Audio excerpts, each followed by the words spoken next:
एक जिस फैब्रिक को मैं कह रहा हूं, तो विजय जी कह रहे हैं ये जिम्मेदारी हिंदुओं की ही क्यों बन जाए? जो उनके साथ गलत हुआ है तो उनको कब मिलेगा? उनके हक की बात कौन करेगा?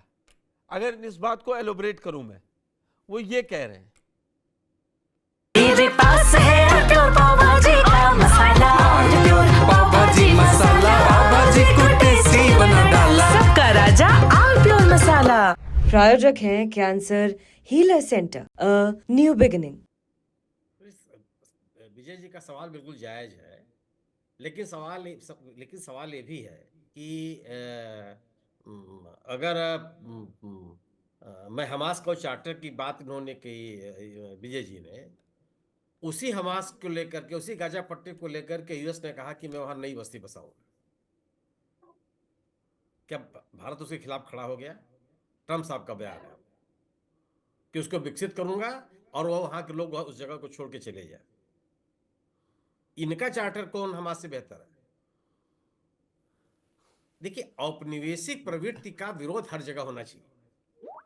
दूसरी चीज कि अगर आप ये कहते हैं कि आपने एक फैब्रिक की बात की, निश्चित रूप से बहुसंख्यक समाज की जिम्मेदारी बहुत बड़ी होती है। इसका मतलब ये कहते नहीं है कि अल्पसंख्यक समाज जो चाहे वो करता रहे, ये भी नहीं है, उसके ऊपर भी अंकुश होना चाहिए। लेकिन सरकार के स्तर पर ये कहीं भी नहीं लगना चाहिए कि वह किसी एक पक्ष के साथ खड़ी है, एक पक्ष के खिलाफ खड़ी है। मैं ये नहीं कर रहा हूं कि इस समय जो सरकार का काम है वह अल्पसंख्यकों के खिलाफ दिखाई पड़ रहा है। केवल है कि तनाव की स्थितियां न पैदा हो। सरकार के काम काज का ये भी एक तरीका है कि तनाव की स्थितियां न पैदा हो। और मैं ये कह रहा हूं, सड़कों पे नमाज होती रही, विजय जी ने कहा कि सड़कों पे नमाज होती रही है तो उनको दे दीजिए। अरे किससे सड़क कहा कि आप उनको दे देंगे? सड़कों पे देवी जागरण होते रहे हैं, किसने कहा कि सड़क उनको दे दीजिए? सड़क पर बड़े बड़े आयोजन होते रहे हैं। तो बनारस से लेकर गुजरात तक कई मंदिर हटाए गए ना विकास के नाम पर। अब सुप्रीम कोर्ट की रूलिंग भी आ गई तो मस्जिद भी हटाए गए। मैं प्रयागराज का उदाहरण आपको दे सकता हूं कि मैं अपने विद्यार्थी जीवन से जिन मस्जिदों को और मकबरों को देख रहा था, वो अगले दिन पता नहीं चली कहां चली गई, और अल्पसंख्यक बहुल इलाकों में नहीं पता चली। यह काम 2013 में भी हुआ था, यह काम 2019 में भी हुआ, यह काम 2025 में भी हुआ। सवाल इस बात का नहीं है। सवाल यह है कि केवल हमको आपको अतिक्रमण केवल यही इन्हीं जगहों पे क्यों दे? आप इस मस्जिद, अगर आप, मैं नहीं कर रहा हूं, अगर किसी का अवैध कब्जा है तो अवैध कब्जा दूर होना चाहिए। अवैध कब्जे की प्रवृत्ति पर अंकुश लगनी चाहिए। कोई भी समाज उसका दुरुपयोग कर रहा हो। और लेकिन इन दोनों में, अतिक्रमणों के मामले में ये जो सरकार का रवैया है बिल्कुल ठीक है। सार्वजनिक संपत्ति पर, सड़कों पर किसी तरह का अतिक्रमण स्वीकार नहीं होना चाहिए, लेकिन यह ऐसा हो नहीं पा रहा। दूसरी चीज जो आपने बात की वो महत्वपूर्ण बात है कि सामाजिक एकता की फैब्रिक बची रहनी चाहिए। मैं बीजेपी की हर बात से सहमत हूं, मैं इनको इनकार नहीं करता जितना इन्होंने ऐतिहासिक तथ्य रखा। लेकिन जो अल्पसंख्यक समुदाय, जो मुसलमान आज हिंदुस्तान में है, इस देश में है, वो हिंदुस्तान का नागरिक है। उसके प्रति हमारा ये दृष्टिकोण नहीं हो सकता ना, जिस कि एक दोयम दर्जे की बात की जाए, हर चीज खाली करा लेनी है।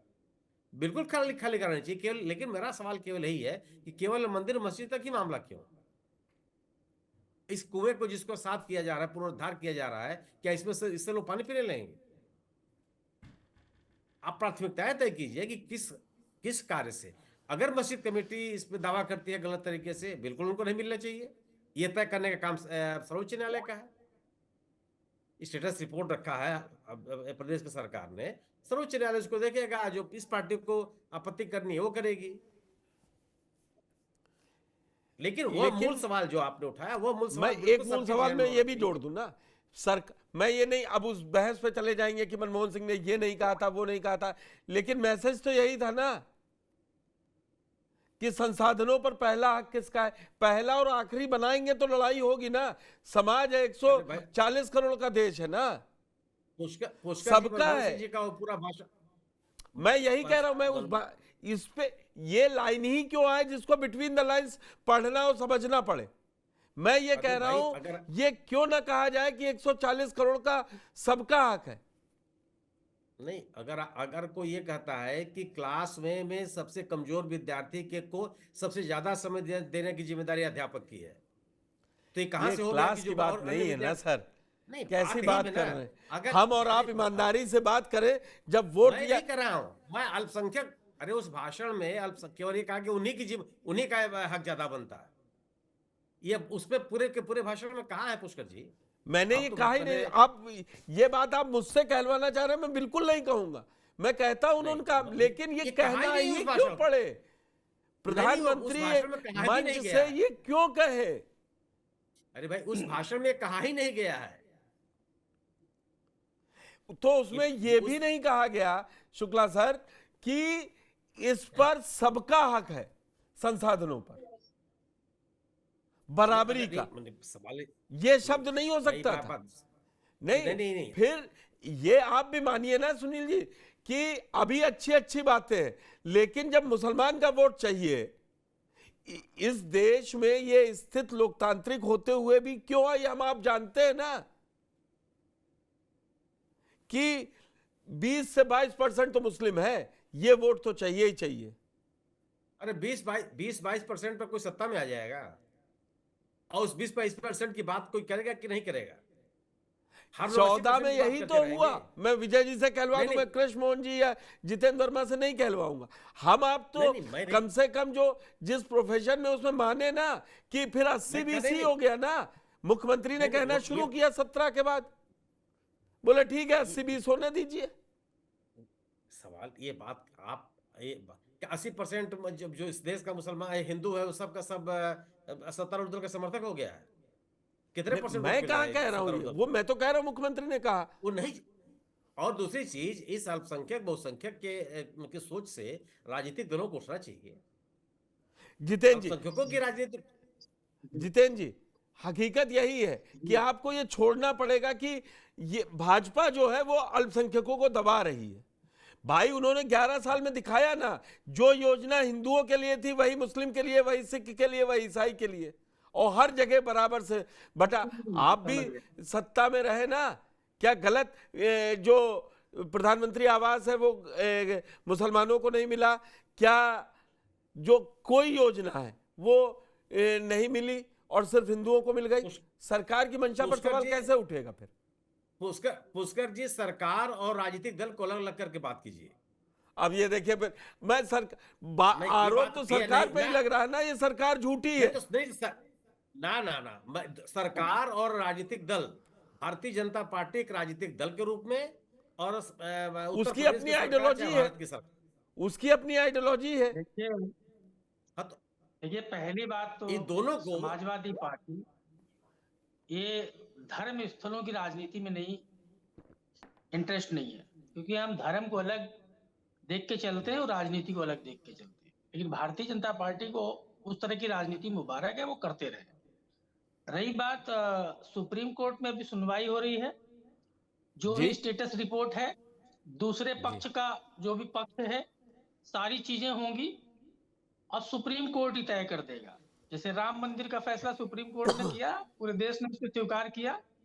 अब मामला न्यायपालिका में है, तो मामला न्यायपालिका के अधीन है, और न्यायपालिका उस पर सुनवाई करके जो भी सही निस्तारण होगा उसको करेगा। दोनों तरफ के लोग अपने अपने तथ्य रखेंगे, सरकार की रिपोर्ट झूठी है, सरकार के दावे झूठे हैं, या उस कमेटी के जो भी लोग हैं, मस्जिद कमेटी के या जो भी लोग हैं। समाजवादी पार्टी इन सब चीजों में नहीं पड़ती है, लेकिन निश्चित तौर पे सरकार की जो तानाशाही पूर्ण सोच है, सरकार की भाषा है, और जो सरकार की मंशा है, उससे बिल्कुल स्पष्ट हो जाता है कि सरकार जो है भेदभावपूर्ण राजनीति करती है।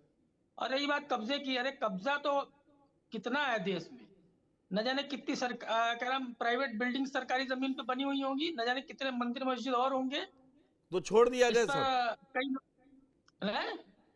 फिर मैं आपसे फिर वही मेरा सबसे पहला सवाल, तो बात ही नहीं करते हैं फिर। न जाने कितनी कचहरी और डीएम ऑफिस, एसपी ऑफिस लोगों की जमीन पर बने हैं, खाली करवा दो, नहीं करवाओगे। लेकिन इनको केवल मंदिर मस्जिद का राजनीति करना है, मंदिर मस्जिद से ही इनका रोटी दाल चल रहा है, इनकी राजनीति चल रही है। तो धर्म के बिना भारतीय जनता पार्टी रह नहीं सकती है और धार्मिक राजनीति के इर्द गिर्द ये घूमते रहेंगे। बाकी 22% वोट से नहीं जीती है समाजवादी पार्टी, 43% वोट मिला है हमारे गठबंधन को, 37% से ज्यादा वोट अकेले हमको मिला है। तो अब बीजेपी से 1.5% वोट ज्यादा हमको मिला है और ये हारे हैं, बेईमानी की हार से उपचुनाव में खुश हो रहे हैं। अभी 27 में सब पता चल जाएगा। मंदिर मस्जिद के जो इर्द गिर्द घुमा रहे हो ना पब्लिक को, मुख्य मुद्दों से ध्यान भटका रहे हो, तमाम मुद्दों पर असफल रहे हो, चाहे बेरोजगारी का मुद्दा रहा हो, चाहे कानून व्यवस्था का मुद्दा रहा हो, चाहे किसानों का मुद्दा रहा हो। तो जब सरकार फेल होती है तो सरकार इस तरह के इश्यूज को लेके आती है। ये बस सब इश्यूज ठीक। धार्मिक लोग हल करेंगे, न्यायपालिका हल करेगी। ठीक, कृष्ण मोहन जी, वही बात आ गई कि मंशा, अगर आप स्टेटस रिपोर्ट भी, मतलब बीजेपी के लीड सरकार अगर स्टेटस रिपोर्ट लगा रही है तो वो कह रहे हैं इनको हिंदू मुसलमान ही दिखता है। हाँ ठीक है पुष्कर भाई, इनका कहना है ऐसा। परंतु 2012 में जब वहां पे पूजन अर्चन बंद हुआ तो किस मंशा से बंद किए? क्योंकि पहले तो वहां पूजन अर्चन हो रहा था, एक हिंदू समुदाय बड़ी संख्या में जाकर वहां पूजन अर्चन करते थे। तो आपकी मंशा क्या थी कि हिंदुओं को रोक दीजिए, दंगा भड़काइए और हिंदुओं को समाप्त कर दीजिए?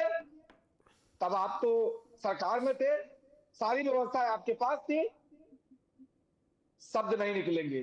क्योंकि अच्छी अच्छी बातें गप गप कड़वा जो आए तो तुरंत आप चले आते। हर बात में आप लोग हिंदू मुसलमान करते हैं, लेकिन जब आप पे निशाना आपकी तरफ जाता है तो आप तुरंत कह देते हैं मामला न्यायालय में है। अरे साहब, न्यायालय की बात को मानिए ना। न्यायालय नहीं कहा था कि जाकर वहां पे सर्वे हो, आपने पत्थर चलवा दिया, आपके लोगों ने पत्थर चलाए वहां पे। समाजवादी पार्टी के सांसद उसमें अपराधी है, तो उसमें कल्पित है। मेरे पास है प्योर पाव भाजी का मसाला, प्योर पाव भाजी मसाला, पाव भाजी को टेस्टी बना डाला, सबका राजा ऑल प्योर मसाला। प्रायोजक हैं cancer healer centre, a new beginning.